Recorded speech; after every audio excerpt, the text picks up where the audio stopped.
Hello दोस्तों, welcome to my self study. दोस्तों, वर्ष 2021 करंट अफेयर्स क्वेश्चन सीरीज में एक बार फिर आपका बहुत बहुत स्वागत है। दोस्तों, आज की इस वीडियो में हम डिस्कस करेंगे नवंबर माह के अभी तक के प्रमुख करंट अफेयर्स क्वेश्चन आंसर्स। हमेशा की तरह दोस्तों, मैं यहाँ पे आपको प्रश्नों का उत्तर तो बताऊंगा ही, साथ ही टॉपिक से रिलेटेड इंपॉर्टेंट फैक्ट्स बताऊंगा और उन्हीं फैक्ट्स से रिलेटेड वीडियो का मैं आपसे प्रश्न ही पूछूंगा जिसका उत्तर आपको देना होता है।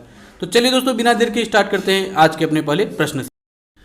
और प्रश्न है, नवंबर 2021 में निम्नलिखित में से किस देश के संगीतकारों ने दुनिया का सबसे बड़ा ऑर्केस्ट्रा होने का रिकॉर्ड गिनीज बुक में दर्ज कराया? और आपके ऑप्शंस हैं ऑस्ट्रेलिया, डेनमार्क, वेनेजुएला या फिर जर्मनी। तो दोस्तों, इसका सही आंसर होगा ऑप्शन थर्ड, वेनेजुएला।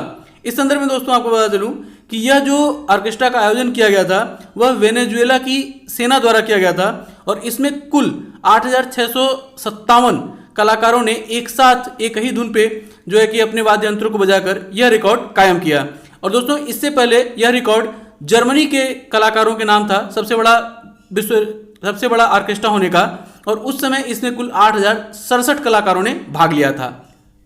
अब दोस्तों, बात यहाँ पर वेनेजुएला की हो रही है, तो आपको बता चलूँ दोस्तों कि वेनेजुएला एक दक्षिण अमेरिकी देश है और इसके जो वर्तमान समय राष्ट्रपति हैं वो है निकोलस मादुरो, जबकि इसकी राजधानी है काराकस, वहीं इसकी मुद्रा है बोलीवीर। साथ ही दोस्तों आपको बता चलूं कि वर्तमान समय में जो वेनेजुएला है वह गंभीर आर्थिक आपातकाल से गुजर रहा है और इसीलिए दोस्तों मार्च 2021 में वेनेजुएला ने 10 लाख बोलीवीर दोस्तों, जैसा कि मैंने आपको बताया कि वहाँ की करेंसी का नाम है, तो 10 लाख की उसने करेंसी को, नोट को जारी किया था। और इस प्रकार दोस्तों वेनेजुएला जो है दुनिया में सबसे बड़ी करेंसी नोट को जारी करने वाला देश बन गया।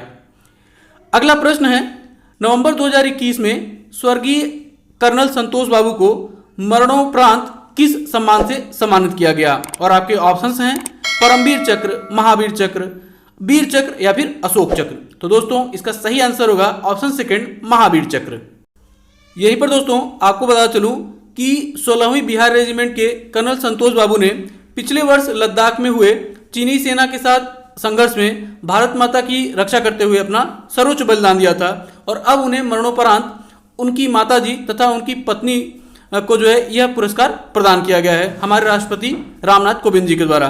दोस्तों, यहाँ पर बात महावीर चक्र की हो रही है, तो आपको बता चलूं कि महावीर चक्र भारत में युद्ध काल में दिया जाने वाला दूसरा सर्वोच्च पुरस्कार है, जबकि पहला सर्वोच्च पुरस्कार महावीर चक्र है। एक चीज दोस्तों आप ये भी ध्यान रखिएगा कि यह पुरस्कार इससे पहले वर्ष 2001 में प्रदान किया गया था कारगिल युद्ध के बाद में, और अब दोस्तों जो है कि वर्ष 2021 में जो यह चाइना के साथ संघर्ष हुआ था उसके बाद दिया गया।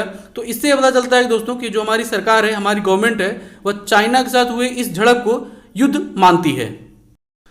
अगला प्रश्न है, नवंबर 2021 में सोशल मीडिया प्लेटफॉर्म ट्विटर के नए सीईओ कौन बनाए गए? और आपके ऑप्शंस हैं जैक पैट्रिक डोरसी, सुंदर पिचाई, सत्य नडेला या फिर पराग अग्रवाल। तो दोस्तों, इसका सही आंसर होगा ऑप्शन फोर्थ, पराग अग्रवाल। ध्यान रखिएगा दोस्तों, ये जो पराग अग्रवाल हैं वह भारतीय मूल के अमेरिकी नागरिक हैं। यहीं पर दोस्तों आप ध्यान रखिएगा, अभी कुछ दिनों पहले ही जो है कि जो ट्विटर के सीईओ थे वह थे जो नंबर ऑप्शन 1 में दिया हुआ है जैक पैट्रिक डोरसी, तो उन्होंने इस्तीफा दे दिया अपने पद से। तो इसके बाद दोस्तों भारतीय मूल के पराग अग्रवाल को ट्विटर का सीईओ बनाया गया। यहीं पर दोस्तों अगर हम आईटी से रिलेटेड प्रमुख भारतीय अमेरिकियों की बात करें तो सुंदर पिचाई गूगल के सीईओ हैं, वहीं सत्य नडेला माइक्रोसॉफ्ट के, आईबीएम के अरविंद कृष्णा, जबकि शांतनु नारायण जो है वह एडोबी के सीईओ हैं। वहीं दोस्तों निकेश अरोड़ा पाउलो अल्टो के सीईओ हैं। अगला प्रश्न है, नवंबर 2021 में निम्नलिखित में से किस राज्य सरकार ने अपने राज्य में देश का सबसे पहला साइबर तहसील की स्थापना करने की घोषणा की है? और आपके ऑप्शंस हैं उत्तर प्रदेश, मध्य प्रदेश, तमिलनाडु या फिर केरल। तो दोस्तों इसका सही आंसर होगा ऑप्शन सेकंड, मध्य प्रदेश। अब दोस्तों जरूर आपके मन में बात आ रही होगी कि आखिर साइबर तहसील क्या है? तो दोस्तों बहुत ही सिंपली आप समझ सकते हैं कि जैसे कि हम तहसील में हमें कुछ भी बनवाना है, कोई भी प्रमाण पत्र बनवाना है, जन्म प्रमाण पत्र, आय प्रमाण पत्र, कुछ भी, तो हमें तहसील जाना होता है। तो दोस्तों अब ये जो साइबर तहसील बनाया जा रहा है उसके माध्यम से आप इंटरनेट के माध्यम से अपना आवेदन दे सकते हैं और फिर उसे प्राप्त भी कर सकते हैं। इसका मतलब कोई फिजिकल कोई तहसील वहां पर नहीं रहेगी, पूरी तरह से वो साइबर यानी कि इंटरनेट पे आधारित तहसील होगी। यहीं पर दोस्तों अगर हम मध्य प्रदेश से रिलेटेड कुछ करंट अफेयर्स की बात करें तो आपको बता दें दोस्तों कि मध्य प्रदेश कर्नाटक के बाद देश का दूसरा राज्य है जिसने नई शिक्षा नीति को लागू किया है। वहीं अभी कुछ समय पहले ही जो है कि मध्य प्रदेश के कड़कनाथ मुर्गा और चिन्नौर चावल को जीआई टैग प्रदान किया गया है। जबकि दोस्तों मध्य प्रदेश के छतरपुर नामक स्थान पर देश का सबसे बड़ा हीरे की खान खोज की गई है। वहीं दोस्तों आपको बता चलूं कि देश के पहले world class railway station Habibganj railway station का नाम बदल दिया गया है और उसका नाम हो गया है कमलापति रेलवे स्टेशन। साथ ही दोस्तों आपको बता चलूं कि होशंगाबाद जिले का नाम बदलकर अब नर्मदापुरम जिला कर दिया गया है। साथ ही दोस्तों आपको बता चलूं कि इंदौर जिला जो है वह लगातार 5वीं बार देश का सबसे स्वच्छ जिला घोषित हुआ है और इंदौर में ही दोस्तों जो है कि देश का सबसे बड़ा मोटर टेस्टिंग ट्रैक का भी उद्घाटन अभी कुछ समय पहले ही किया गया है। अगला प्रश्न है, नवंबर 2021 में दक्षिण अफ्रीका में पाए गए नए कोरोना वेरिएंट का नाम क्या है? और आपके ऑप्शंस हैं अल्फा, डेल्टा, कप्पा या फिर ओमिक्रॉन। तो दोस्तों इसका सही आंसर होगा ऑप्शन 4 ओमिक्रॉन। इस समय दोस्तों यहीं पर दोस्तों आपको बता चलूं कि यह जो ऑप्शन 2 और 3 है डेल्टा और कप्पा, यह दोनों ही जो वेरिएंट भारत में पाए गए थे। अगला प्रश्न है, नवंबर 2021 में भारत सरकार द्वारा निम्नलिखित में से किस कंपनी के इंटरनेट का उपयोग न करने की चेतावनी जारी की गई? और आपके ऑप्शंस हैं हुआई, स्टारलिंक, स्काई रूट या फिर इनमें से कोई भी नहीं। तो दोस्तों इसका सही आंसर होगा ऑप्शन 2 स्टारलिंक। यहीं पर दोस्तों आपको बता चलूं कि यह जो स्टारलिंक है वह एलन मस्क की कंपनी स्पेस एक्स के अंतर्गत एक महत्वाकांक्षी परियोजना है और इस परियोजना के अंतर्गत वह जो है कि पूरी दुनिया में सैटेलाइट के माध्यम से हाई स्पीड इंटरनेट पहुंचाना चाहते हैं। यहीं पर दोस्तों एक ऑप्शन दिया हुआ है स्काई रूट। तो स्काई रूट दोस्तों आपको बता चलूं कि यह कि भारतीय निजी क्षेत्र की अंतरिक्ष कंपनी है, मतलब अंतरिक्ष से रिलेटेड यह कंपनी, जैसे स्पेस एक्स है वह अमेरिका की निजी क्षेत्र की कंपनी है, उसी तरह से जो स्काई रूट है वह भारत की निजी क्षेत्र की अंतरिक्ष क्षेत्र की कंपनी है। और अभी कुछ समय पहले ही नवंबर 2021 में स्काई रूट ने अपने पहले क्रायोजेनिक रॉकेट इंजन का सफल परीक्षण भी किया है। अगला प्रश्न है, नवंबर 2021 में भारतीय सेना तथा भारतीय वायुसेना ने निम्नलिखित में से किस स्थान पर ऑपरेशन दक्षिण शक्ति नामक संयुक्त युद्धाभ्यास किया?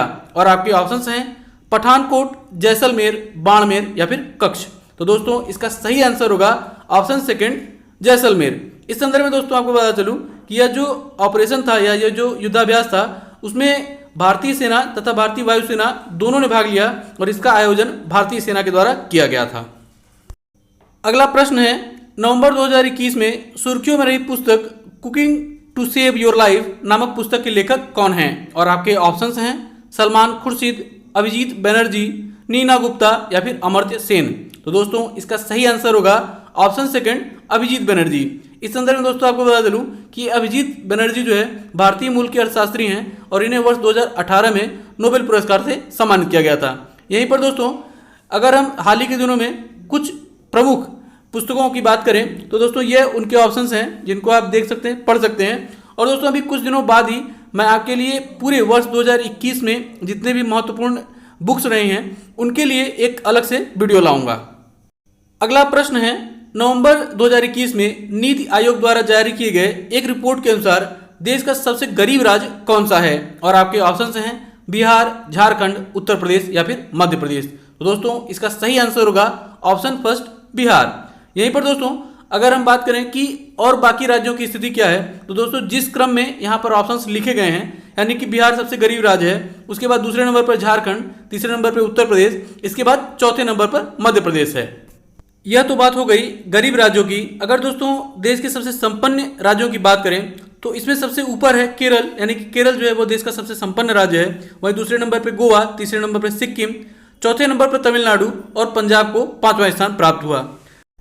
यहीं पर दोस्तों कुछ समय पहले एक और भी रिपोर्ट जारी की गई और इस रिपोर्ट के अनुसार देश के जो समुद्री क्षेत्र है उसमें जो है कि क्षेत्रों को एक सूची में सूचीबद्ध किया गया और इस सूची में दोस्तों सर्वश्रेष्ठ राज्य जो है वो आंध्र प्रदेश रहा, जबकि सर्वश्रेष्ठ जो जिला था वह उड़ीसा का बालासोर जिला था। अगला प्रश्न है, नवंबर 2021 में दिल्ली के प्रगति मैदान में आयोजित 40वें भारतीय अंतर्राष्ट्रीय व्यापार मेला में किस राज्य को गोल्डन टॉफी प्रदान किया गया? और आपके ऑप्शंस हैं कर्नाटक, बिहार, उत्तर प्रदेश या फिर झारखंड। तो दोस्तों इसका सही आंसर होगा ऑप्शन थर्ड, उत्तर प्रदेश। इस संदर्भ में दोस्तों आपको बता चलूं कि इस आयोजन का मेन मोटो था आत्मनिर्भर भारत और स्टेट इन फोकस थे उत्तर प्रदेश और जम्मू कश्मीर। वहीं पर्यटन राज्य जो है वह बिहार था। तो दोस्तों अब बारी है आज के प्रश्न की, और प्रश्न है नवंबर 2021 में जारी रिपोर्ट के अनुसार निम्नलिखित में से कौन सा जिला देश का सर्वश्रेष्ठ समुद्री जिला है। और आपके ऑप्शंस हैं विशाखापत्तनम, चेन्नई, बालासोर या फिर तूतीकोरिन। हमेशा की तरह दोस्तों अगर आपने पूरी वीडियो बहुत ध्यानपूर्वक देखा होगा तो इस प्रश्न का सही उत्तर आपको इसी वीडियो में अभी तक मिल गया होगा। प्रश्न का सही उत्तर नीचे आप कमेंट बॉक्स में कमेंट करके हमें बता सकते हैं। दोस्तों इसी तरह के इंटरेस्टिंग क्वेश्चन के लिए आप हमारा फेसबुक पेज माई सेल्फ स्टडी को भी ज्वाइन कर सकते हैं। फेसबुक पेज का लिंक नीचे डिस्क्रिप्शन बॉक्स में दे दिया गया है। तो दोस्तों उम्मीद करता हूं कि वीडियो जरूर आपको पसंद आई होगी और आपको कुछ न कुछ जानने को मिला होगा। वीडियो अगर आपको पसंद आई हो और आपको कुछ न कुछ जानने को मिला हो तो वीडियो को लाइक और शेयर करना ना भूलिएगा, साथ ही चैनल को सब्सक्राइब भी। इसी नोट के साथ दोस्तों वीडियो को ही समाप्त करता हूं और मिलता हूं आपसे अगली वीडियो। तब तक के लिए जय हिंद।